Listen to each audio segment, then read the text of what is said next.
semuanya, selamat datang di video pembelajaran kita. Kali ini kita akan membahas persamaan dasar akuntansi pemerintah dan bagaimana kita bisa menghitungnya dengan bantuan spreadsheet. Materi ini akan jadi fondasi penting dalam memahami penyusunan laporan keuangan pemerintah. Yuk, kita mulai. Capaian pembelajaran ini menekankan bahwa siswa diharapkan mampu memahami dan menerapkan standar akuntansi yang digunakan pada lembaga atau instansi pemerintah, serta menyesuaikannya dengan perkembangan teknologi dan pemanfaatannya dalam bidang akuntansi. Anak-anak, kalian tentu pernah mendengar istilah uang kas, utang, dan aset.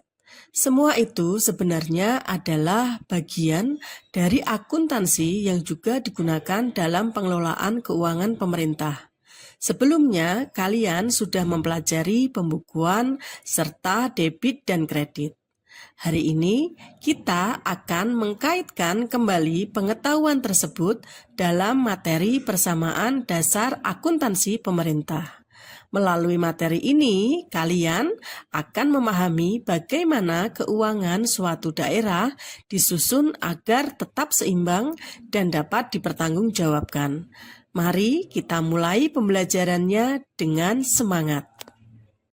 Sekarang kita masuk ke inti materi.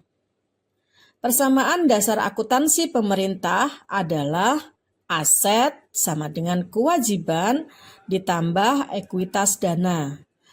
Persamaan ini menunjukkan bahwa seluruh aset yang dimiliki berasal dari dua sumber, kewajiban yang harus dibayar dan ekuitas atau hak pemerintah itu sendiri. Persamaan ini harus selalu seimbang ya. Dalam laporan pemerintah, persamaan ini diperluas dengan elemen pendapatan, belanja, dan pembiayaan. Ekuitas dana awal suatu periode akan berubah sesuai aktivitas keuangan pemerintah. Misalnya, saat ada pendapatan, ekuitas naik. Saat ada belanja, ekuitas berkurang. Ini membuat persamaan lebih dinamis. Kenapa persamaan ini penting? Karena persamaan dasar ini membantu kita memeriksa apakah pencatatan transaksi sudah benar. Kalau persamaan tidak seimbang, ada kemungkinan terjadi kesalahan pencatatan. Dengan persamaan dasar, auditor atau pengelola keuangan bisa segera menelusuri kesalahannya. Spreadsheet membantu kita menghitung persamaan tersebut dengan cepat. Misalnya kita memasukkan rumus untuk menjumlahkan aset dan membandingkannya dengan kewajiban plus ekuitas. Kalau hasilnya 0 atau sama, berarti pencatatan sudah tepat. Ini jauh lebih efisien dibanding menghitung manual. Supaya konsepnya lebih mudah dipahami, mari kita lihat contoh soalnya. Kita punya 3 transaksi. Pendapatan pajak, belanja barang, dan pembelian peralatan. Dari contoh ini, kita bisa lihat bagaimana transaksi mempengaruhi akun-akun pemerintah. Pada transaksi pertama, pemerintah menerima pendapatan pajak sebesar 20 juta rupiah. Ini membuat kas bertambah, jadi dicatat sebagai debit. Kemudian pendapatan juga bertambah, jadi dicatat sebagai kredit. Dua akun berubah namun persamaan tetap seimbang. Transaksi kedua, pemerintah membayar belanja barang. Ketika belanja dilakukan, akun belanja dicatat sebagai debit karena bertambah. Di sisi lain, kas berkurang sehingga dicatat kredit. Ini menunjukkan adanya pengeluaran yang mengurangi kas. Transaksi ketiga adalah pembelian peralatan secara tunai. Peralatan adalah aset baru, maka dicatat sebagai debit. Kas yang digunakan untuk membeli akan berkurang, maka dicatat kredit. Perubahan ini memindahkan nilai dari kas ke peralatan, tetapi total aset tetap sama. Setelah mencatat semua transaksi, kita hitung lagi total aset, kewajiban, dan ekuitas dana. Dari pendapatan dan belanja, kita dapatkan ekuitas baru sebesar 15 juta rupiah.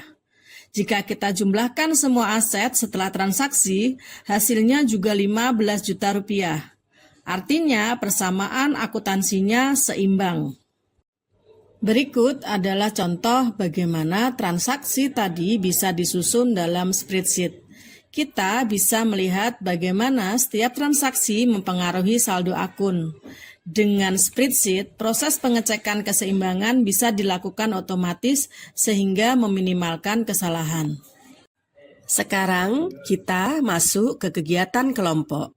Kalian akan dibagi menjadi kelompok berisi 4-5 orang.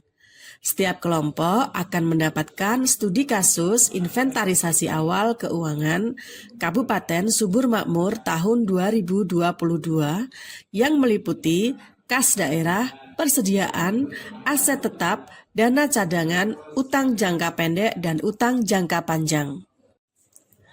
Tugas kalian sebagai kelompok adalah menyusun persamaan dasar akuntansi pemerintah berdasarkan data inventarisasi tersebut. Kalian harus mengelompokkan setiap akun ke dalam kategori aset, kewajiban, dan ekuitas dana.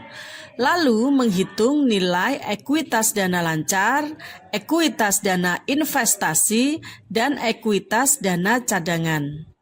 Setelah itu, hubungkan hasil perhitungan kalian dengan struktur laporan keuangan dasar yang berlaku pada pemerintah daerah.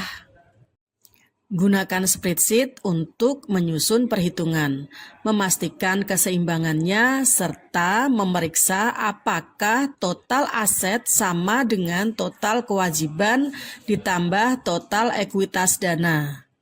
Dalam proses ini, kalian akan mensimulasikan bagaimana pemerintah menyusun posisi keuangan melalui persamaan dasar akuntansi pemerintah. Pastikan ya, setiap anggota kelompok harus dan wajib terlibat dan memahami langkah-langkah perhitungannya. Dari materi ini, kita belajar bahwa persamaan dasar akuntansi pemerintah harus selalu seimbang. Setiap transaksi mempengaruhi akun dengan pola debit dan kredit. Spreadsheet mempermudah kita memeriksa dan memastikan tidak ada kesalahan. Pemahaman ini sangat penting sebelum kita masuk ke penyusunan laporan keuangan pemerintah yang lebih kompleks. Terima kasih sudah mengikuti materi ini. Jangan lupa latihan membuat persamaan dasar dengan spreadsheet agar makin terbiasa. Sampai jumpa di materi berikutnya.